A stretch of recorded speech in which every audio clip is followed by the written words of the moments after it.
Of using video in your act, did you feel that that would provide a backdrop or a fundamental part of the DEVO image? We always saw ourselves as basically visual group. Before we had a record deal, we had made a 16mm film intended to be a video piece, and we've always thought simultaneously audio and visual. Our cassettes, or our promo pieces that are on cassette now, anyone who's familiar with them usually agrees that they pick that up. I mean, with no prompting or no forewarning, they understand by seeing it that it's been conceived in a total kind of framework, rather than what can we do with this rock and roll group who stands on a stage and with open shirts and sweats, which has been traditionally the group's kind of position with video, is it's an afterthought, an after effect that doesn't really fit. They look awkward on film because they're really not oriented towards film. Their aesthetic's not on film or video, rather.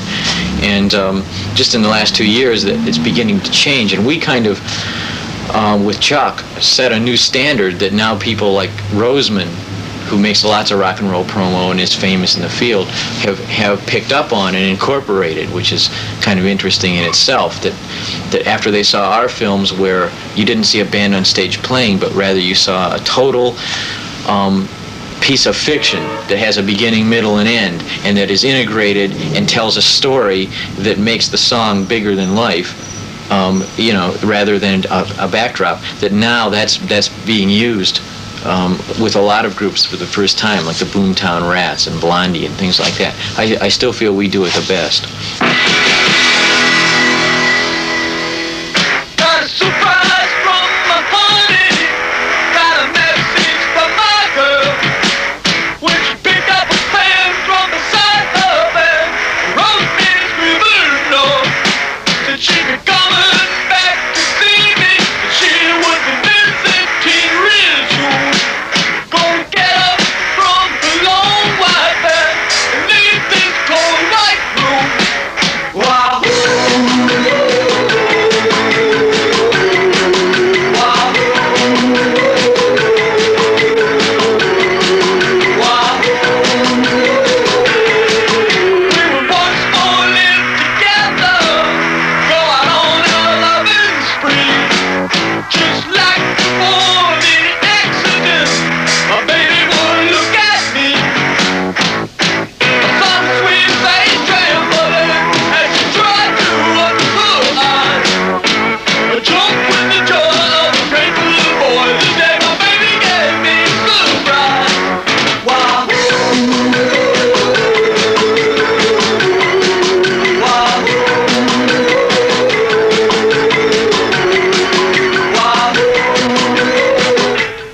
We're just sort of reporting the good news around us. Where will DEVO take us in the 80s? It's a hard question to answer on any level, I mean, seriously or not, because we were anticipating video discs in 1975 because we believed the hype and the promo from the companies and in the film magazines and in the camera magazines, and we thought, this is great, this is right, this should be happening.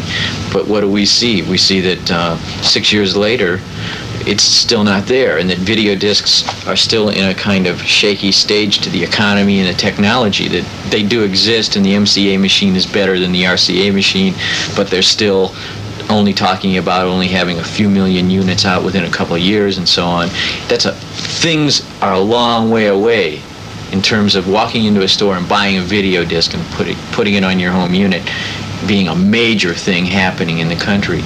And so many bizarre things can happen. I mean, if they kill the hostages, we may be put back to the 13th century with a couple neutron bombs. I mean, things are real shaky, real wiggly in the 80s. It could go either direction. You know it's a wiggly world. The DEVO is in their solid state, the way of today. Of course, they are worried about food, about genetics, about hairdos and don'ts, about the future. Where we find ourselves in the late 20th century with a lot of technology, yet still being driven by very primitive and very, very low forces. And in fact, a lot of the technology allows you to regress even further and further because the more you need, the less you're actually able to function without this stuff. What does DEVO's music and visuals intend? How do you tell people this with your music and visuals? How do you think you're getting through to them? I guess that's probably the better word. We're busy removing the gooey cellulite to modern music. Reductive synthesis. We do it all for you.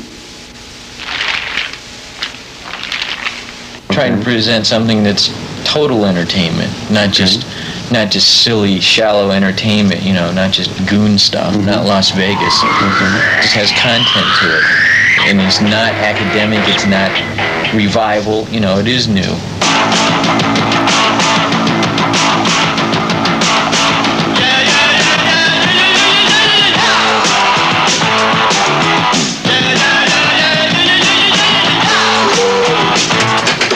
I don't know, John.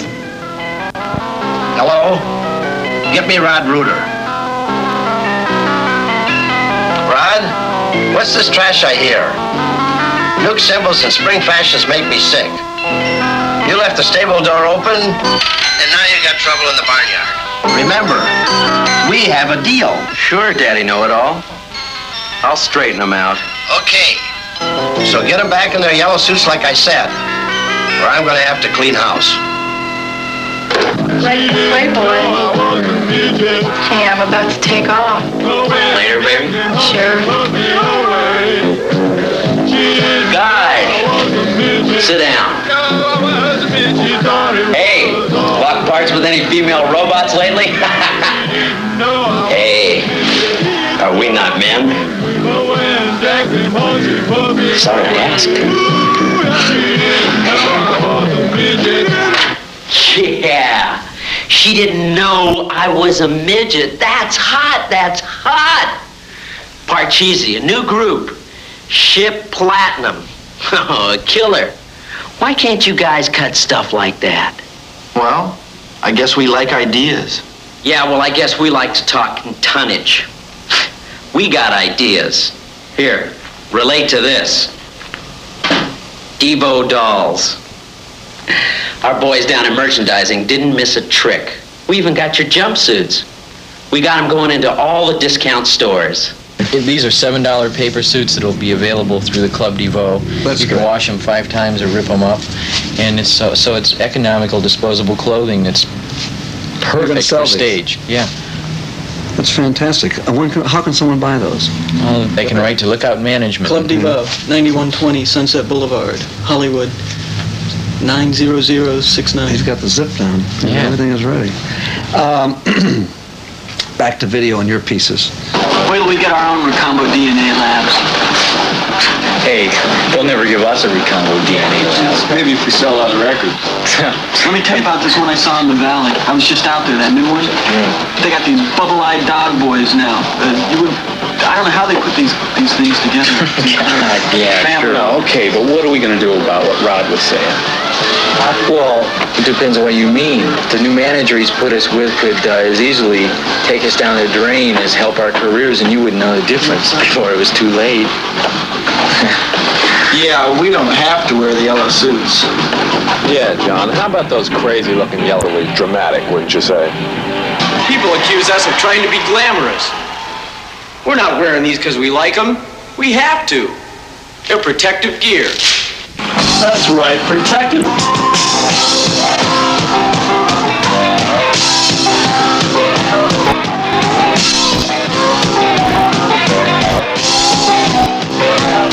You got your left hand. You got your right hand. You got your left hand. You got your right hand. But the left hand is up. But the right hand goes up. So the left hand is down. But the right hand goes up. The way we designed it is we've had throughout our films reoccurring characters to try to develop a kind of thematic continuity to DEVO, and because DEVO is like a microcosm of the culture, and you become familiar with DEVO's universe, and then you're in it. Hey, hey, hey. So like General Boy, who's a major character in our films, our videos, is like an anchor man. He's like Walter Cronkite. I request your attention towards some serious thoughts. Artists and performers are usually good-looking guys and gals who couldn't hold a real job. Entertainment is sometimes the excuse by which these people perpetuate their selfish hopes. I ask all of you to join DEVO's efforts to correct this situation from the inside out. Many things are cut up. You don't just like watch a song and then see General Boy or anything. It's not that pedestrian. You move in and out of things. He discusses ideas. You see a piece of DEVO. You see a few seconds of interview with DEVO. Live comments mixed with the film and then live concert footage, but in a way that is being presented as a story, like an in-depth coverage on DEVO. What do they mean? In other words, not what they mean, but what do they mean to you? How did they evolve? Well, like Satisfaction, which we liked a lot and has been very well received, you know, by people like in the industry and people interested in video and film, not just fans. But that was one where we used just series of different levels of imagery to convey on a kind of total level the frustration of the lyrics of "I can't get no satisfaction." Hey, that's pretty neat. Let me see that.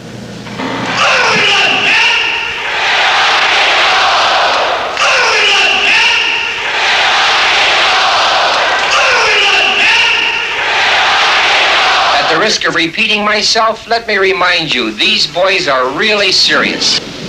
I mean, that's what it's really about, is like, what would an alien see if he spent a few days hovering just above the surface, observing human behavior, you know, people at weenie roasts and doing all the things they believe in and the rituals that they take seriously. Outrageous. And, you know, if you could disassociate yourself from believing in them yourself, what would it look like?